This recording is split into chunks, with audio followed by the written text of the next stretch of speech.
Bonjour à tous, c'est Adèle pour la chaîne Jolie d'Épée. Je vous retrouve aujourd'hui avec une vidéo où nous ne parlerons pas diamond painting, mais où on parlera broderie et plus particulièrement point de croix. Et de cette toile-ci, donc c'est une broderie que j'avais reçue de chez Paint Some Way. J'avais décidé lors de cette sélection chez eux de me prendre un petit point de croix parce que ça faisait très longtemps que j'en ai pas fait. Je pense que ça se compte en quinzaine d'années depuis le temps que j'ai fait mon dernier point de croix, et c'est une activité que j'aimais bien, que je trouvais ça très agréable. J'en ai fait beaucoup à l'adolescence. À l'époque, je n'achetais pas de kit tout prêt comme ceci parce que ça coûtait vraiment très cher, et on était uniquement en point compté, on trouvait uniquement des toiles DMC. Donc voilà, c'était trop cher pour ma bourse. Généralement, ce qu'on faisait avec ma maman, c'est qu'on achetait des toiles Aïda vierges, et puis on avait des fils à la maison, soit qu'on avait récupéré, soit qu'on avait acheté moins cher, et puis on avait quelques livres de modèles, j'en emprunté à la bibliothèque, et j'avais fait des petites réalisations comme ça. Là du coup je me suis dit que j'allais tenter les toiles préimprimées. Je trouvais ça hyper sympa parce que je m'étais dit ce sera vachement sympa de pouvoir faire ça un petit peu n'importe où, parce que c'est vrai que le point compté demande de la concentration, on est obligé de faire attention à ce qu'on fait. Il est plus difficile de faire du point compté en regardant une série ou en ayant les enfants autour en train de jouer, de s'amuser, de faire du bruit, de nous solliciter. Avec les toiles préimprimées, je me suis dit que ça pourrait être pas mal parce que ça me permettrait normalement de pouvoir faire ça dans n'importe quel environnement et d'avoir une activité nomade. Parce que ce que j'aime beaucoup avec la broderie et le point de croix, c'est que ça ne prend pas de place. Vous pouvez glisser la pochette dans votre sac avant de partir. Et puis, quel que soit le programme de votre journée, vous pouvez faire ça facilement. Vous avez décidé de passer une journée de randonnée, et bien ça ne pèse rien dans votre sac, et vous pouvez faire votre pause repas, vous poser dans un endroit magnifique et vous reposer en faisant un petit peu de point de croix tranquillement. Je trouve ça vraiment très chouette. Donc du coup, lors de ma sélection chez Paint Some Way, je m'étais accordé la possibilité de me prendre une toile, et honnêtement je regrette pas, et je pense que vous allez voir un petit peu de point de croix prochainement sur la chaîne. Alors du coup, je vais vous montrer rapidement, pour ceux qui n'auraient pas vu l'unboxing, comment c'est présenté, comment j'ai reçu le kit. On va faire ça rapidement, hein. C'est pas le but de vous remontrer forcément tout dans le détail, et surtout je vais vous montrer où j'en suis. Voilà, j'ai travaillé à peu près 10 jours dessus. J'ai fait des bonnes journées dessus, je vous avoue, j'y ai passé du temps. C'est très addictif pour moi, c'est comme le diamond painting, c'est très addictif, et je pense que c'est une activité dont j'avais besoin dernièrement, donc c'était parfait. Et donc avant de la terminer, je voulais faire un point avec vous, vous montrer voilà, l'avancée, l'impression, vous donner mes premières impressions dessus, et ensuite de vous montrer le résultat final, parce que je trouve important sur cette chaîne de vous montrer un maximum de résultats finaux, de façon à ce que vous puissiez vous faire une idée et savoir si les kits valent le coup. C'est une toile qui normalement sur le site au moment où j'avais choisi valait 6,75 €, donc presque 7 €. Je sais que je l'ai croisé ailleurs moins cher, je l'ai croisé aussi ailleurs plus cher. Comme d'habitude, si c'est un modèle qui vous plaît, n'hésitez pas à flâner sur les sites pour trouver l'endroit où vous pourrez faire le panier le plus intéressant avec le maximum de choses.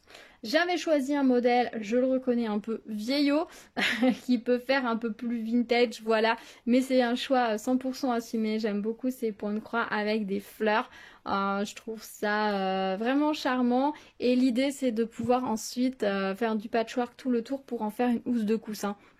Donc je trouvais que ce motif devrait facilement s'intégrer dans mon intérieur, ou en tout cas je pourrais en faire quelque chose de sympa, et avec la composition des tissus au-dessus peut sûrement moderniser un petit peu l'ensemble. Donc voilà, j'avais craqué sur ce modèle là, après les goûts et les couleurs, hein, c'est comme tout, et chacun les siens, et puis voilà.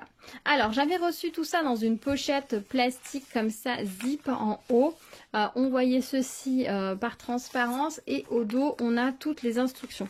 Alors je trouve ça sympa que les instructions soient directement sur le sachet, ça évite d'avoir une feuille supplémentaire ou quoi que ce soit, où vous avez toujours vos instructions, parce que forcément vous allez ranger votre kit dans le sachet. C'est imperméable, il est bien fait, vous pouvez mettre votre toile à plat dedans, c'est fait pour, il est résistant, vous pouvez le manipuler, le glisser dans un sac et tout, il est épais, donc c'est parfait. Vous allez ranger à chaque fois votre kit dedans, Donc ce sera protégé, vous aurez en permanence toutes vos informations si jamais vous les oubliez.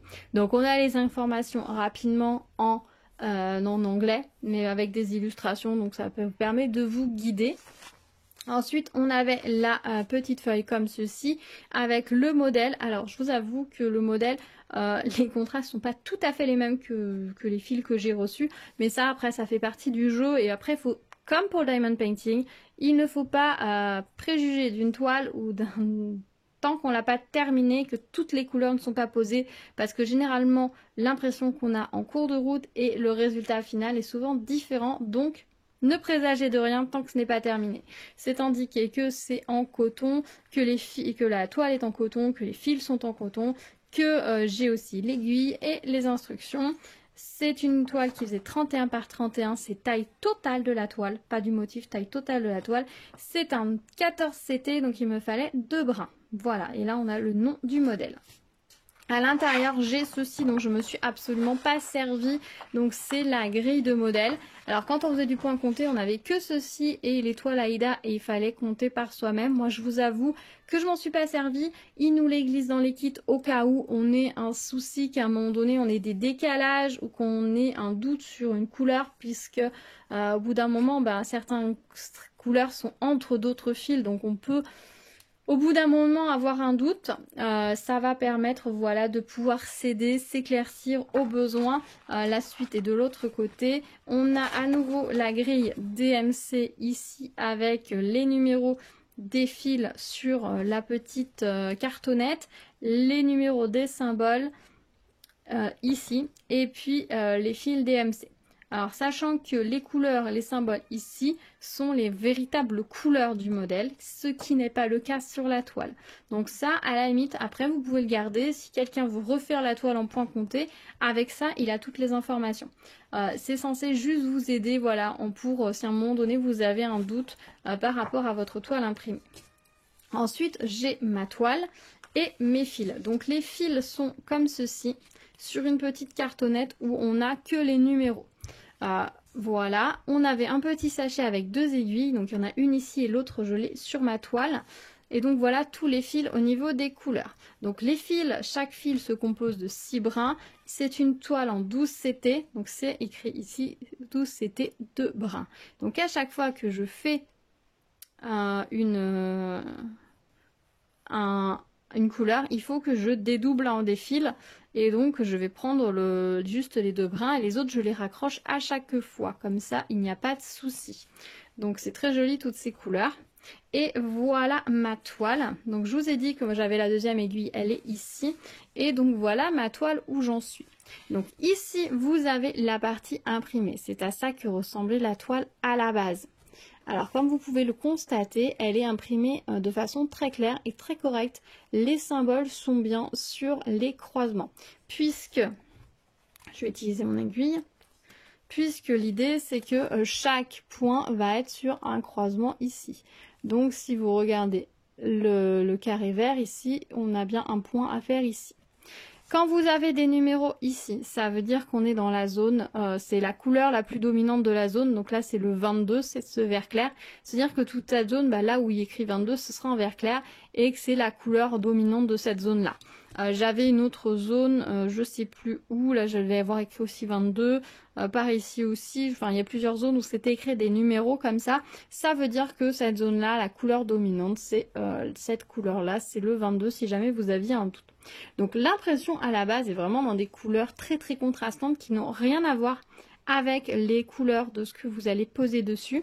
Et une fois brodé, ça va donner ça. Alors par exemple ici, là vous avez des couleurs violet, jaune, vous avez du bleu clair et vous avez des petits traits et vous avez du orange. Et on va sur des fleurs comme ceci. Ici vous avez l'impression que c'est vraiment brouillon. Vous avez donc le cœur ici avec du jaune, du violine, du bleu, des petits ronds bleus. Ça va ressembler à peu près à ça. Et puis ensuite là vous avez du rose, des triangles verts, vous avez du violet, vous avez les petits supérieurs en gris, tout ça, ça va être les couleurs marron qui vont faire les fleurs. Voilà. Après cette toile, honnêtement, que j'ai choisie, c'est pas une toile pour débutants. il y a beaucoup de confettis, donc c'est pas forcément évident. On va changer énormément de couleurs. On est sur voilà des petites zones de couleurs, il va falloir monter et descendre en permanence. Le pire c'est dans les roses parce que vous voyez par exemple le jaune, il y en a absolument partout, donc c'est pas forcément évident. Alors le point de croix se fait toujours du haut vers le bas, mais quand vous arrivez en bas, vous pouvez retourner votre toile et repartir avec le même système de croix dans l'autre sens. Du coup, que vous soyez dans un sens ou dans l'autre, du moment où vous faites vraiment haut-bas, pas côté, hein, haut ou bas, vos croix vont se retrouver dans le même sens, parce qu'il faut absolument toujours que vos croisillons soient dans le même sens. Quand vous faites du point de croix également, vous ne faites pas croix par croix. C'est vrai que mes explications ne sont pas très claires par rapport à ça. Vous allez faire par ligne. Donc si vous avez une ligne comme ceci, vous allez faire demi-croix, demi-croix, demi-croix, demi-croix, demi-croix. Quand vous arrivez au bout, vous allez faire demi-croix, demi-croix, demi-croix, demi-croix, demi-croix, et vous allez revenir au bout de votre ligne. Vous allez passer à la ligne suivante, demi-croix, demi-croix, demi-croix. Parfois, il faudra sauter un point. Vous passez par en dessous, vous passez le point d'après. Vous revenez, vous repassez le point que vous avez sauté, et ainsi de suite. C'est comme ça qu'il faut faire. Vous ne faites pas croix par croix, sinon ça va être compliqué pour vous. Et vous n'allez pas gagner de temps et c'est pas plus rapide. Donc ça se fait normalement par ligne. Après chacun fait comme il veut. Voilà, je vous conseille de toujours commencer par une première grosse zone de couleur de façon à pouvoir coincer votre fil dans votre zone et à pouvoir ensuite par la suite coincer vos fils dans la zone déjà réalisée et de progresser sur le côté et de ne pas faire tout plein de petites zones partout, sinon vous allez sûrement avoir un dos de toile un peu brouillon. Je vous avoue qu'au niveau du dos de toile, je suis assez contente de moi parce que voilà ce que ça donne. Alors là, c'est un fil qui est posé dessus. Alors, je n'ai pas pu éviter d'avoir certains grands fils. Des fois, je passe, tant pis. Je passe, je n'arrête pas mon fil, je passe d'un endroit à l'autre.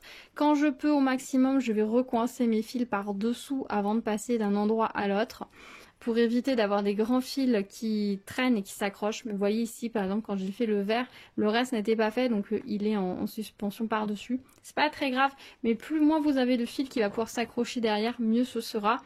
Et plus votre dos est propre, plus c'est satisfaisant. Après, c'est le dos, hein, vous faites comme vous voulez.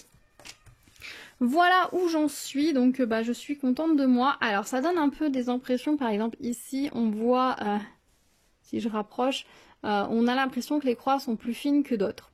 C'est vrai que certains fils donnent cette impression d'être plus fins que d'autres. C'est juste une impression. C'est juste par exemple ici, on voit énormément le fond alors qu'ici on ne le voit pas du tout le fond. Ça dépend aussi beaucoup de la couleur qui est imprimée sur le dessous. Par exemple là ce bleu est sur une couleur très contrastante. Ici c'est pareil, ce rose est sur une couleur très contrastante. Donc forcément on voit beaucoup plus la croix, ce qui donne cette impression là. Ce qu'il faut savoir, c'est qu'une fois que j'aurai terminé l'ouvrage, je vais le passer dans l'eau, je vais le faire tremper. Vous voyez, par exemple, là j'ai renversé de l'eau et vous voyez, ça se dissout. La couleur va se dissoudre. Alors là, ça a juste bavé, forcément, mais c'est pas très grave. J'ai mis un peu de chocolat, donc j'ai essayé de l'enlever, mais je le nettoierai mieux quand j'aurai fini. Donc tout va se dissoudre. Le quadrillage va se dissoudre. Les couleurs qui étaient imprimées sous les fils vont se dissoudre et toute la grille, tout le tour va également se dissoudre. Ce qui fait que normalement, vous allez vous retrouver avec une toile totalement vierge sur la totalité ici. Et ça devrait vous permettre ensuite d'avoir suffisamment de marge pour pouvoir ou encadrer votre toile ou l'intégrer à une autre composition en couture si vous souhaitez le faire. Voyez ce que ça donne ici au dos quand on a ça juste bavé avec un petit peu d'eau dessus. Voilà. Voilà pour le premier point de cette vidéo broderie. Je pense que je vous mettrai directement dans la suite le résultat final. J'ai hâte de terminer. Je vous avoue que j'ai vraiment bien avancé dessus. Ça m'a vraiment fait du bien de travailler sur ce genre de support. Alors clairement, ce modèle est vraiment pas pour débutants, je vous le dis. Je vous le confirme. Mais après, s'il vous plaît, eh ben, qui tente rien n'a rien. Après, vous pouvez prendre d'abord quelque chose de plus simple pour vous faire la main et ensuite passer sur ce genre de toile sans le moindre souci. Par contre, c'est vrai qu'on jongle beaucoup il y a 30 couleurs, ce qui est déjà pas mal, et on jongle beaucoup parce qu'on a beaucoup de petites zones. Et c'est ce qui fait aussi la richesse du modèle. Voilà, bah écoutez, je vais arrêter cette partie de vidéo maintenant et puis on se retrouve juste après. Hola, et voilà, il est temps de vous révéler la broderie terminée. Donc au final, j'aurai travaillé sur cette toile du 12 septembre au 1er octobre 2021. J'ai avancé plutôt vite lors de la première partie, c'était le résultat de quelques jours.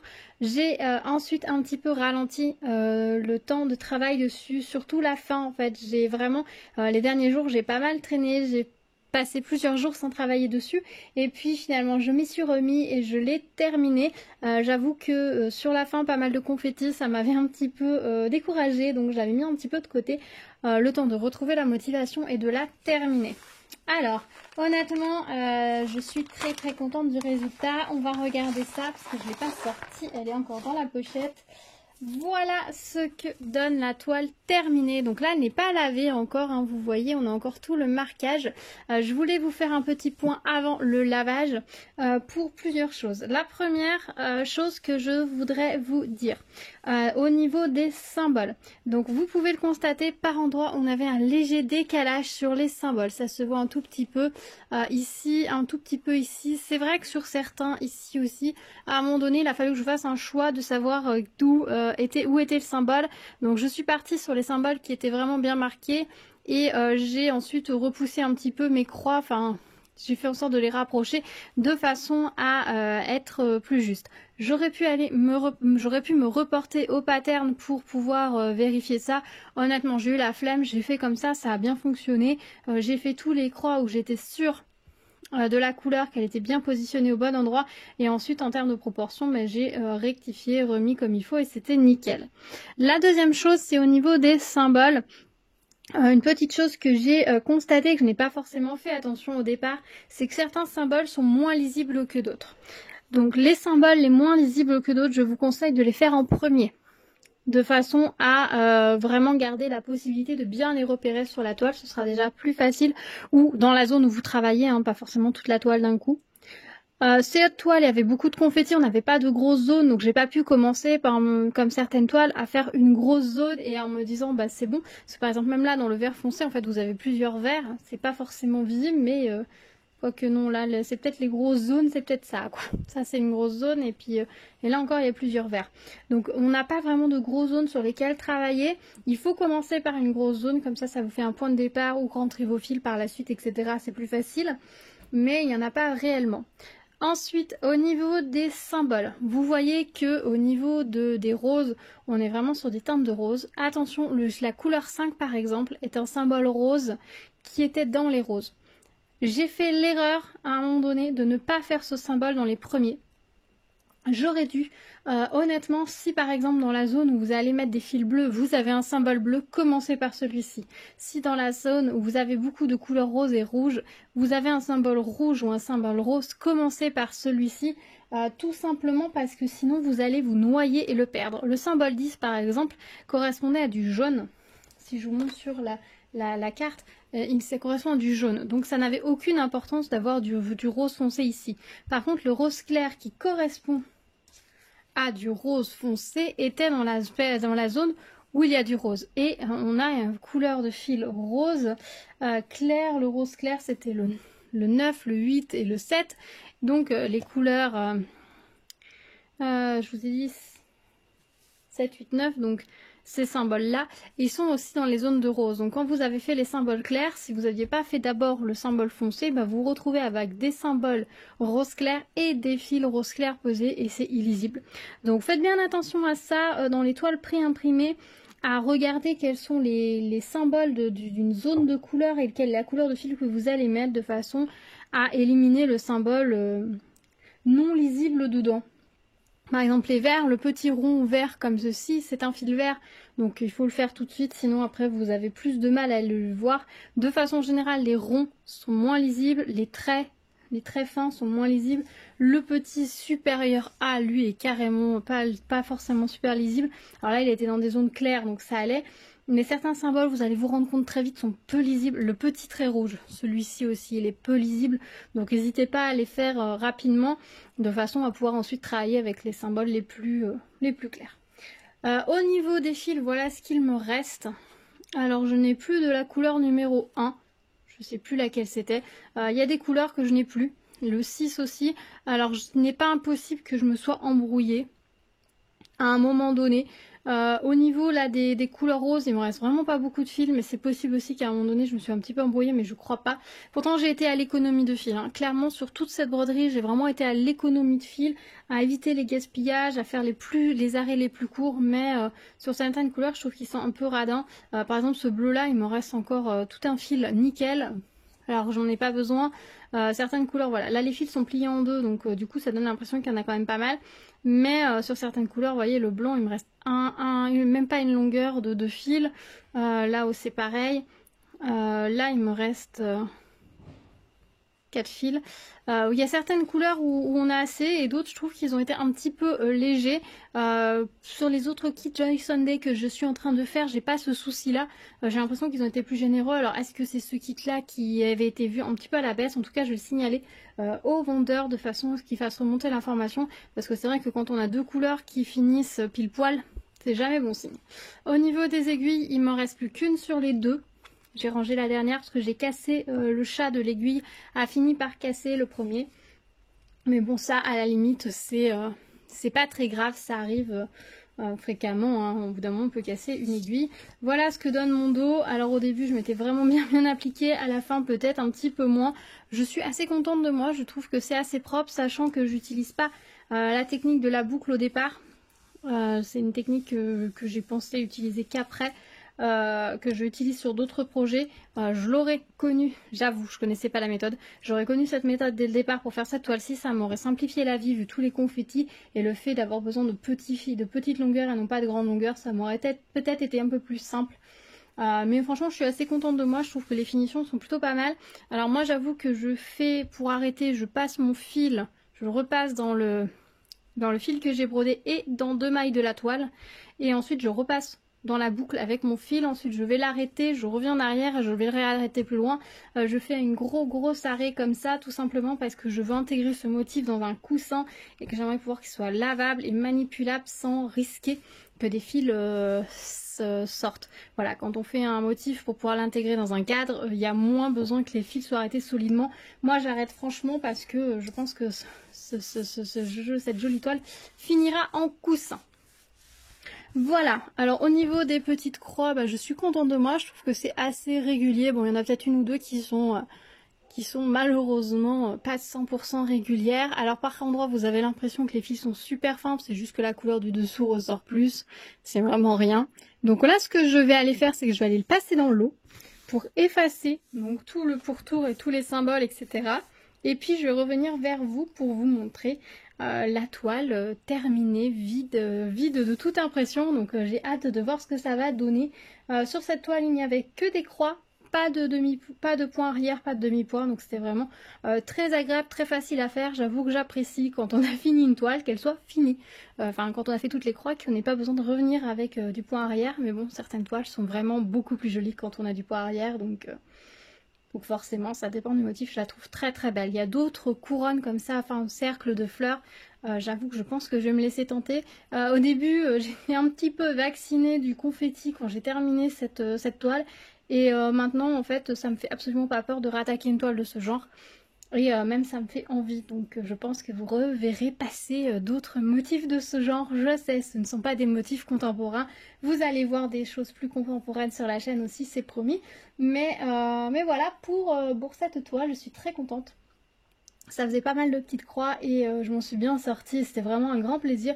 Donc je peux vous dire qu'officiellement le point de croix va prendre sa place sur ma chaîne, que vous allez en voir par-ci par-là. Alors je n'oublierai pas le diamond painting pour autant, c'est un loisir que je fais à d'autres moments, qui remplace d'autres activités que je fais l'hiver. Il y a des années où je fais pas mal de crochet, l'hiver dernier je fais beaucoup de crochet, des années où je fais de la couture, voilà, je fais différentes activités manuelles toujours en hiver en plus du diamond painting là depuis un an.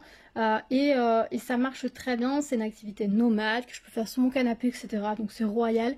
Donc voilà. Bon, j'ai assez parlé pour cette partie de vidéo, je vais mettre ma toile dans l'eau et puis on se retrouve un petit peu plus tard. À tout de suite. Et voilà ce que ça donne une fois que la toile est nettoyée. Il n'y a plus aucune marque sur le pourtour de la toile. Juste là, quelques petites taches parce que j'avais fait des petites taches de chocolat que j'ai pas bien savonné. Mais sinon, vous voyez, toutes les inscriptions ont disparu. On est sur du coup une toile carrée avec un surfilage tout le tour qui va permettre de l'intégrer ou dans un cadre ou dans un coussin ou dans ce que vous voulez. Là, ma toile est encore légèrement humide. Je l'ai passé un petit peu, je l'ai séché entre deux serviettes et un petit coup de sèche-cheveux pour pouvoir tourner la fin de vidéo. Mais vous voyez ce que ça donne. C'est vraiment très joli. On n'a plus les lignes. Ça fait vraiment un effet très différent quand on efface les lignes tout autour de la toile. Ça, on voit vraiment bien le bouquet de fleurs. Hein, comme vous pouvez le constater, c'est vraiment très sympa. Donc je suis très contente. Je suis désolée, la lumière a baissé, du coup là je suis en lumière artificielle, ça se voit un petit peu. Mais du coup voilà ce que ça donne, donc je suis très contente d'avoir terminé cette toile. J'ai hâte de l'intégrer dans un futur projet et je vous montrerai ça quand elle sera intégrée dans la housse de coussin que je prévois pour cette très jolie toile. Voilà, bah écoutez, je vais terminer cette vidéo ici. J'espère qu'elle vous aura plu, qu'elle vous aura peut-être donné envie de vous lancer dans la broderie. Si c'est un premier projet, je ne vous conseille pas cette toile, mais après, si vous êtes courageux et téméraire, pourquoi pas. Dites-moi ce que vous pensez de cette toile, si vous aussi vous aimez passer quelques soirées à faire des petites croix ou si vous êtes 100% diamant. On se retrouve dans les commentaires pour en discuter. N'hésitez pas à mettre des petits pouces bleus vers le haut, ça me fait toujours plaisir, à vous abonner et à activez la cloche pour être au courant des prochaines vidéos si ce n'est pas déjà fait. Je vous retrouve prochainement avec un point broderie et je vous dis à très vite. Prenez soin de vous. Ciao ciao.